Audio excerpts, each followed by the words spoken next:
The Boston Red Sox got back to work tonight against the Oakland A's. After being swept by the Royals yesterday in their day-night doubleheader, the Sox needed to turn things around, and they were facing a team they've had some struggles against. Picking up points in all three would almost guarantee the 2 spot in the Eastern Conference as Northeast Division champs. A win in all three would guarantee exactly that. Picking up fourth quarter, Celtics leading 86-79. Jeff Green drives baseline and throws it down with authority. 88-79, Boston in control. Later in the first, though, the Sabres would have the answer. Christian Ehrhoff finds Thomas Vanek, and we're tied up at 1 apiece. Now top of the 6th inning, 1 out, second and third. It's that man again, Daniel Nava, with the RBI single to right field. Another run comes in to score. 5-0 Red Sox at that point. The Indians would mount a little bit of a comeback, but in the end, the Red Sox take it 6-3. Pick it up, second half of action. Siena on top. Evan Himes drives to the bucket. He lays it in. Siena remains on top. But the Hawks had an answer. Of course they did. Josh Smith from the right. His three is good. The Hawks back up on top, 101-99. Then Pierce with the answer right back. A deep three, 102-101. Then the Celtics finally create some separation. Pierce out to Jason Terry. His three is good. The Celtics go up 105-102. A couple free throws seal it.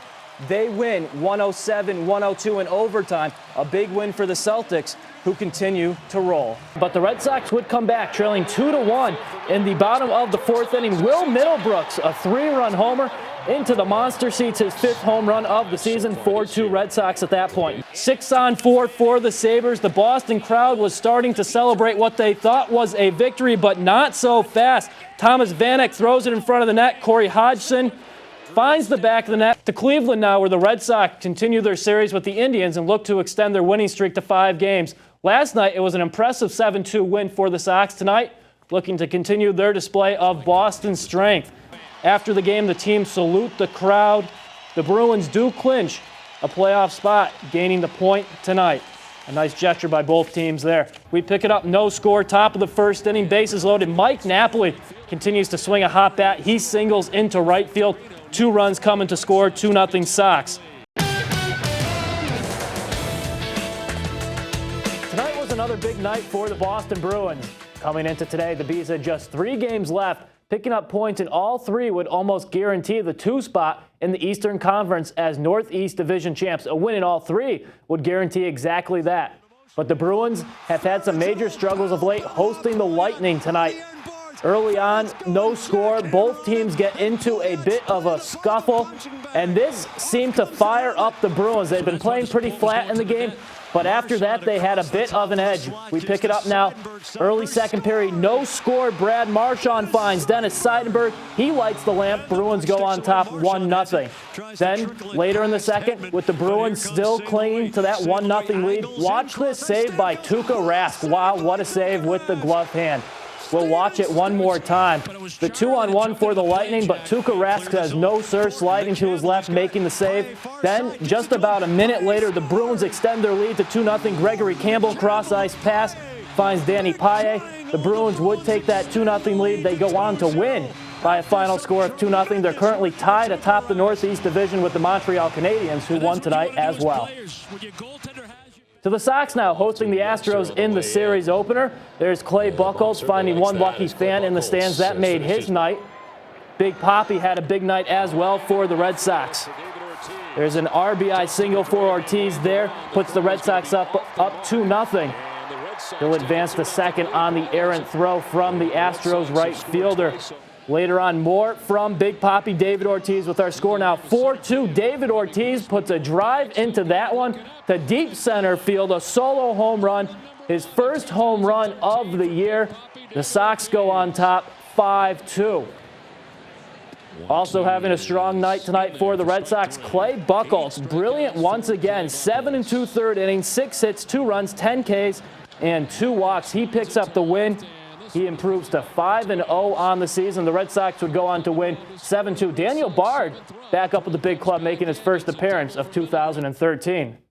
The NFL draft got underway tonight. 32 picks in the first round, with the Patriots holding the 29th selection. Eric Fisher went to the Kansas City Chiefs. For the record, offensive lineman Eric Fisher, not former WGGB meteorologist Eric Fisher. The Patriots, meanwhile, they haven't made their selection just yet. That will come in about an hour or so. Many people expect New England to trade at least one of their picks to garner a larger number of picks later in the draft. Meanwhile, the Springfield Falcons are creeping ever closer to their first playoff game in 10 years.